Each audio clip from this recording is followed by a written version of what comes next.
Talk to me. WSRadio.com. Welcome to Track Talk, your connection coast to coast and beyond in all the latest news, developments, stake race analysis, and interviews inside the world of thoroughbred horse racing. From California to New York, Florida, and Kentucky, we have you covered. It's post time, live from San Diego. It's Track Talk.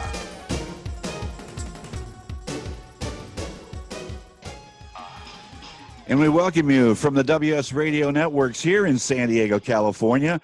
Thanks for joining us on this special edition of Track Talk. And what an exciting week we have. No matter what's going on, you always got to look at the positives and some of the good feel-good stories. And one of the maybe the last feel-good stories we have in sports is about the Florida Derby that'll be run down at Gulfstream Park Saturday in Hallandale, Florida. And this is quite an event right here. As we talk with Aron Wellman, the president of Eclipse Thoroughbred Partners, who has a big stake in the Florida Derby, the 69th running of the Florida Derby, Saturday, a mile and an eighth, a grade one, $750,000. Aron, at top of the morning to you. How are you? I'm real good, Felix. How you doing, man? I'm doing good. I'm really excited. I've been researching, reading a lot about what's going on Saturday with the conditions that this entire country and our world is going through. It's a day by day, so I'm keeping my fingers crossed, but I'm sure that you're feeling some stomach nerves as we proceed to Saturday. You know, I'm actually in pretty good shape. We just won a race at Gulfstream to get the week kicked off right. We've got a lot of action down there. Most of my nerves are more related to whether we can keep the show going on down there at Gulfstream Park than the horses themselves. I feel really good about all our horses and the way they're coming into their races, particularly Independence Hall. So hopefully we could just stay healthy and keep the game rolling. Well, it's out of our control. You know, you could only prepare and attempt to do whatever you can, because I don't think we've ever faced situations like this. But let's talk about a colt that's very close to my heart for many reasons. He's a 3-year-old, the son of Constitution. His name is Independence Hall, and he is running in the grade one, $750,000 Florida Derby. A horse that you first became familiar with by watching replays and races from all across the country, as your position would merit you to do as the president of Eclipse Thoroughbred Partners.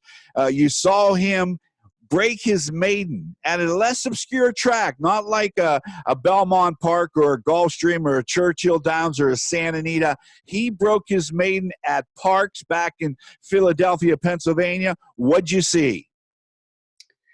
You know, thank you, Felix. I appreciate that. We really believe that a good horse can come from anywhere at any time. So part of my job and my team's job is to be scouring the globe, not just domestically, but abroad as well, and trying to watch as many races as we can and pick up on horses that might have what we refer to as blue sky potential.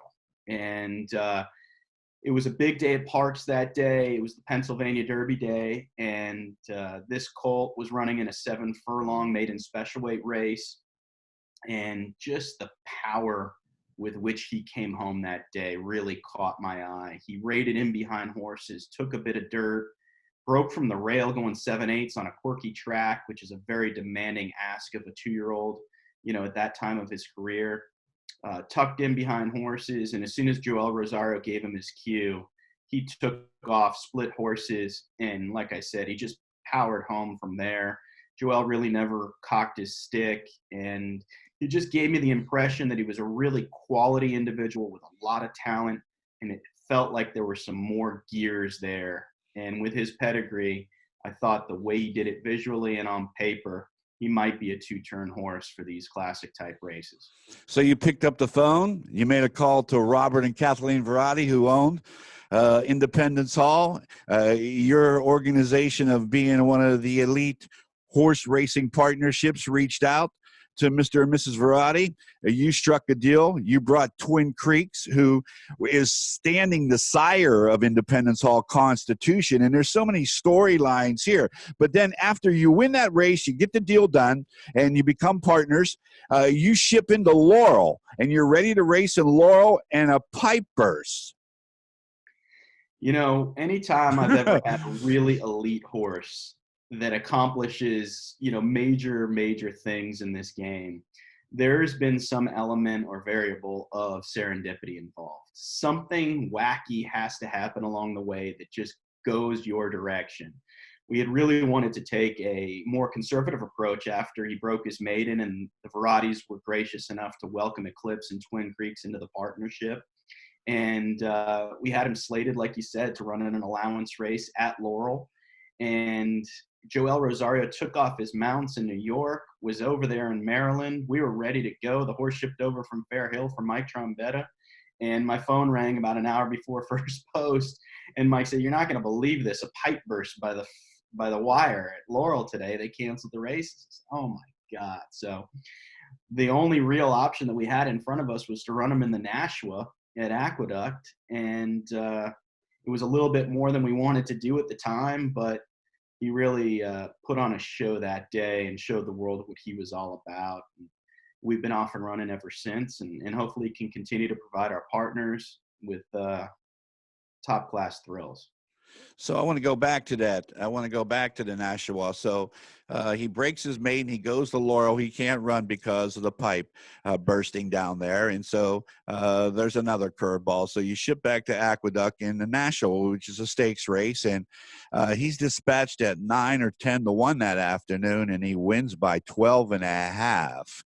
And everybody and I knew of Independence Hall because, as you know, one of my dearest friends in life are the Verrattis, Robert and Kathleen. And so they were sharing all the information along the way about how excited they were. And he just demolished that field. And then he came back, and I believe it was the Jerome.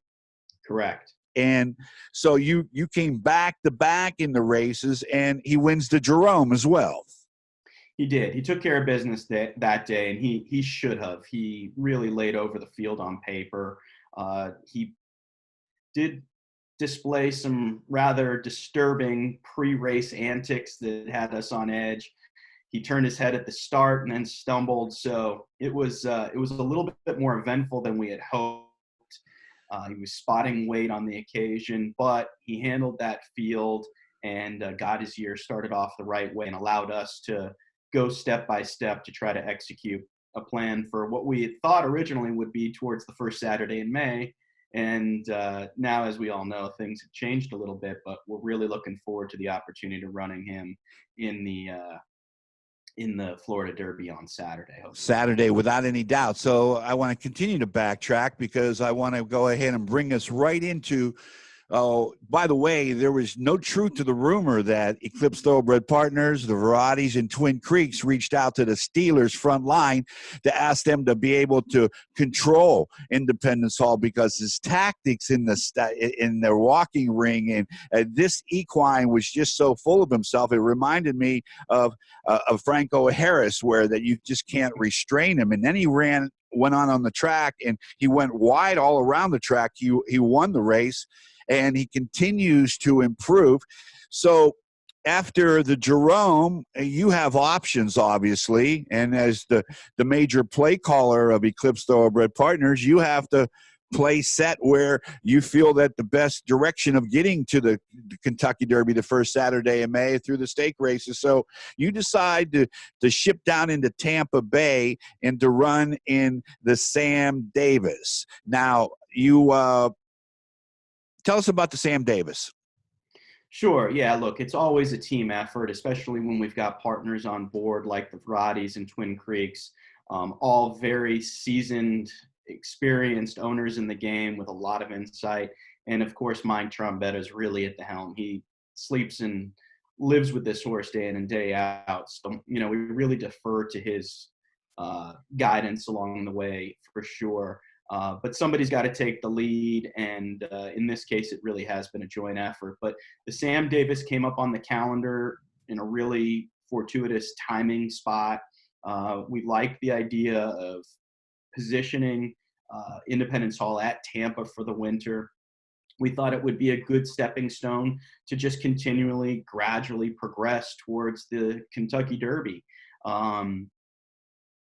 Things didn't go 100% his way that day. Unfortunately, we're not the type of operation that likes to make excuses or come up with any reason as to why we didn't win a race. But he did lose his tongue tie in the post parade, which I think probably had a very minor impact on his performance. But coming out of the gate, he lost his right front shoe.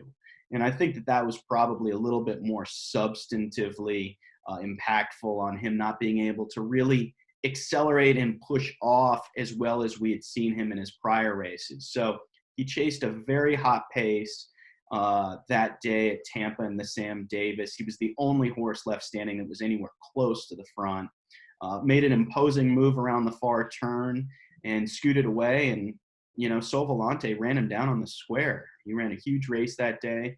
The two of them were well clear of the third place horse. And, look, you never want to get beat with an undefeated horse that has the hype surrounding him like at Independence Hall. And, you hate to disappoint the gamblers and the wagerers at odds on.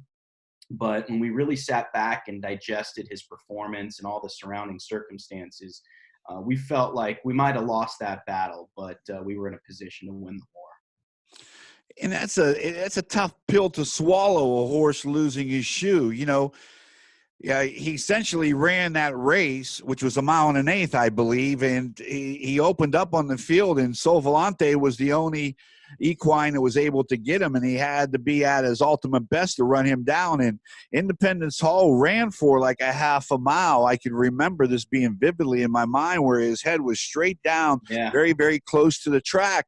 And I said to myself, boy, is this horse getting a great workout, because this is a special animal. It reminded me of a Barry Sanders, a runner that ran with his head down and was so fast, low to the ground. All right, so now we speed it up here, and you have to make a decision. As you know, folks that might be tuning in don't understand, how do you get into the Kentucky Derby? And we're all setting our sights for the first Saturday of May. And so what you have to do is you have to run your horse in some prep races that are garnered with points, 50, 25, and 10 at first, second, and third. And at the end of the prep races, the first 21 or 20 horses get an opportunity to come into the Kentucky Derby realm. So now you have to make a decision, and you could have, gone a number of different places. You could have shipped to the fairgrounds to ride in the Risen Star. You could have stayed down in Florida. You could have shipped to Gulfstream Park to run at Gulfstream Park in the Florida Derby. The Wood was perhaps unavailable at Aqueduct, a track in which you said that, he won twice. He was a horse for course over that surface, so that's always good. And so now you have to make the decision, and the decision is made. The 69th running of the Florida Derby. This comes up a very strong race. You have to be extremely excited about this opportunity. It's huge. And really, I got to say, we all must be appreciative and willing to commend management down at Gulfstream Park for fighting the good fight and keeping the show on, despite all the pressure probably from the outside not to do so. And for them to be able to continue to operate in a healthy and safe manner is nothing short of remarkable. They deserve a lot of credit. And I know, for us, and speaking on behalf of all the horsemen that need to keep running, we're really appreciative of that. Obviously, we all understand the circumstances and that the health and the safety of the general public is paramount here. But if they can manage to keep racing going in a healthy and safe manner and get through Florida Derby Day at the very least, it would be a huge feather in their cap. So anyways, that said, look, the point system is what it is. I've always been a believer that the right horses will get you to the Derby. They take you there. You don't take them there. And if they're good enough to earn the points and earn their way into one of those starting stalls in the first Saturday in May, or in this case, the first Saturday in September, then they're going to do that. In my prior job at Team Valor, we were very fortunate in my 4 years to qualify 2 horses for the Kentucky Derby, winning one of them with Animal Kingdom in 2011. And since starting Eclipse in 2012, we've had Danza, Destin, Taprit, Gray Magician. So 4 times out of the last 8 years, we've qualified horses for the Kentucky Derby.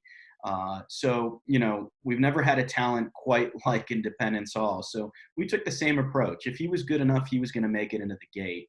And the Florida Derby stands on its own. It doesn't need to be a qualifying points race. It's not a prep race in any way, shape, or form. It is a bona fide grade 1 stallion making race.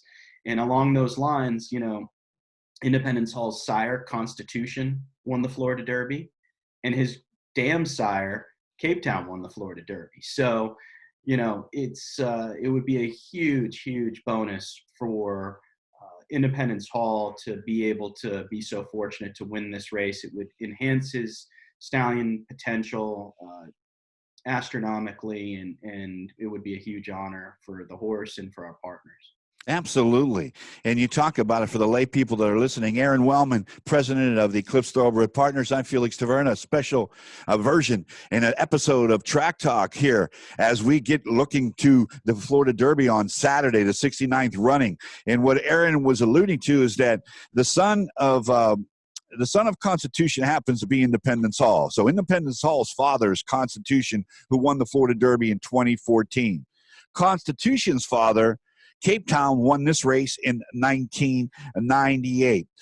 You've had splendid works. You had a half-mile breeze. You had a team effort there.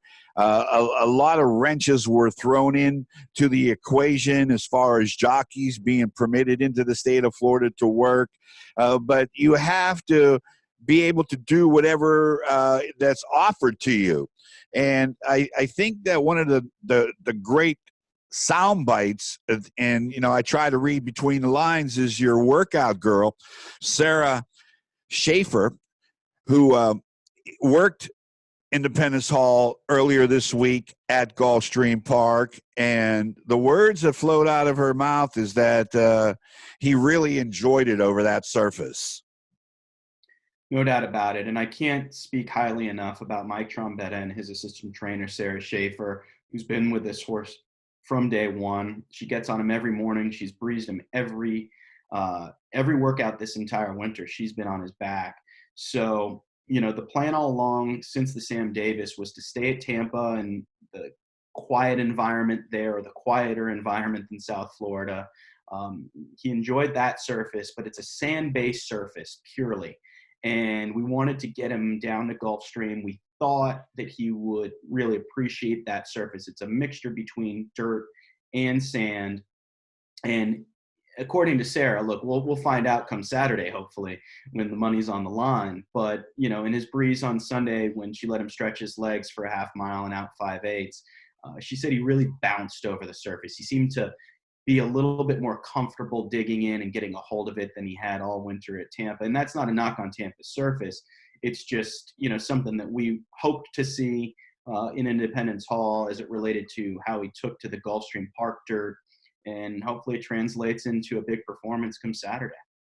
And I reached out to some professionals. I asked them, when you lose a shoe and you run a mile and an eighth, what's the degree of injury? And they said it's pretty high. A horse could very easily injure himself. He's running, off balance all around that oval, and he's exerting himself, and he's probably applying a lot of pressure. So when you saw the workout, because you shared with us earlier in the week that he had some breezes, and I think that he had some leg stretching exercises after the Sam Davis, and then you really, start tightening the bolts when you got him into Gulfstream Park. So it must have been a real relief to hear that, he really enjoyed it, that there was no injury at all. Yeah, look, he's a superior athlete, and it's just like, you referred to the Barry Sanderses of the world. Barry Sanders could lose a shoe and still go and rip one off for 40 or 50 yards, and somehow make it happen.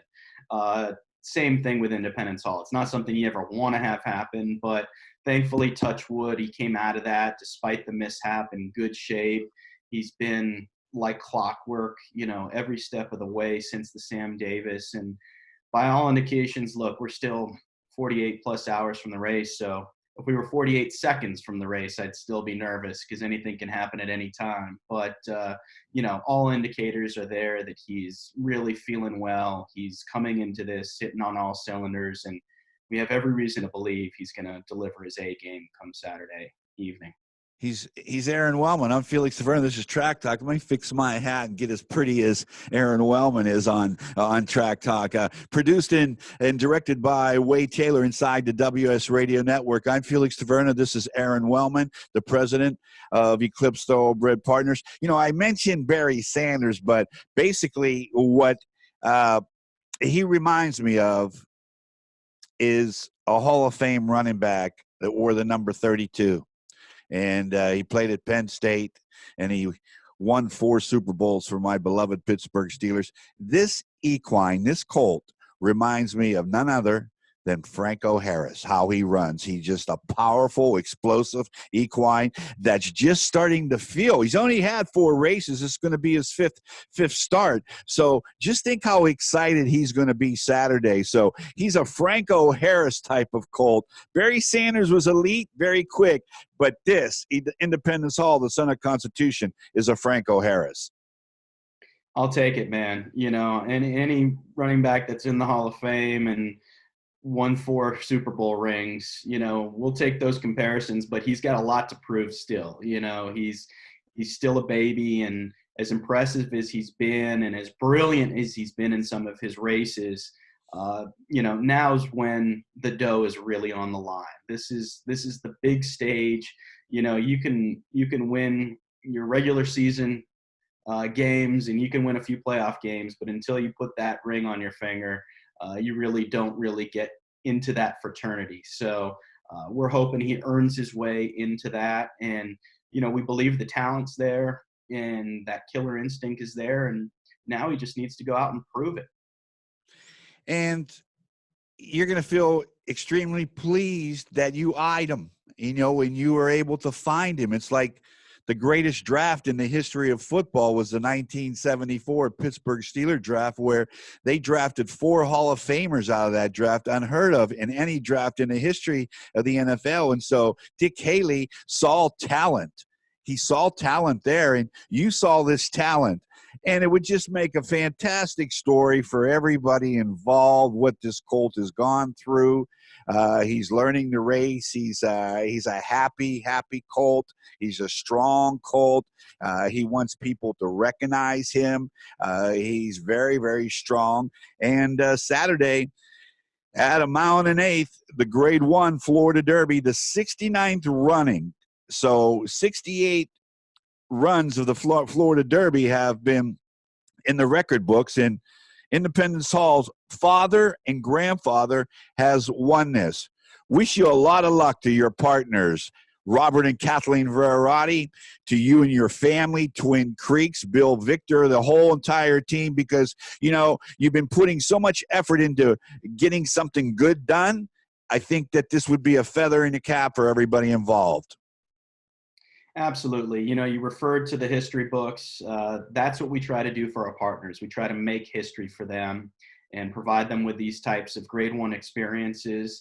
And it would just be such a wonderful moment for everybody that invests their time and effort into these animals, takes such a good care of them, and the people that put their hard-earned dollars up to own them and care for them as well. Our partners that support the Eclipse program and join our partnerships, this is what it's all about. This is what they live for.